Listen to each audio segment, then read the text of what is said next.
साहब आप यहाँ से चलिए, मैं नहीं तो गोली मार दूंगा, अल्लाह अकबर, आपको गोली मार दूंगा। अल्लाह अकबर। निकलिए जल्दी से, चलो फिर मेरे बेटे निकलिए आ जाओ अपना। और आपने भी किसी ने आइंदा नहीं बैठना। कोई इस बदमाश के साथ बैठा उससे मैं इलाज करूंगा। अस्सलाम वालेकुम। जो इंसान नहीं, इसके देखे पैसे कहाँ पहुंच रहे हैं। चलिए निकल यहाँ से, दफा हो जाए। पूरे मुल्क में जहाँ मिले इसको कोड़े लगा जाए इस बदमाश को। ये खुद कहता है मैंने बहुत सारी शादियाँ की हैं। मेरी जूती वहाँ पड़ी है। जल्दी से निकले यहाँ से। एक मिनट। और आप लोग यूँ इनके साथ क्यों बैठे इस बदमाश के साथ, जो कहता है मैं बहुत सारी शादी करता हूँ, नया दीन बनाया इसने।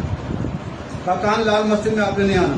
हाजिर हाजिर। अगर लाल मस्जिद में आए तो मैं यहाँ आपको कोड़े यहाँ बांध के ना कोड़े लगाऊंगा या संसार करूंगा। हाजिर हाजिर हाजिर जनाब हाजिर। निकलिए यहाँ से। हाजिर।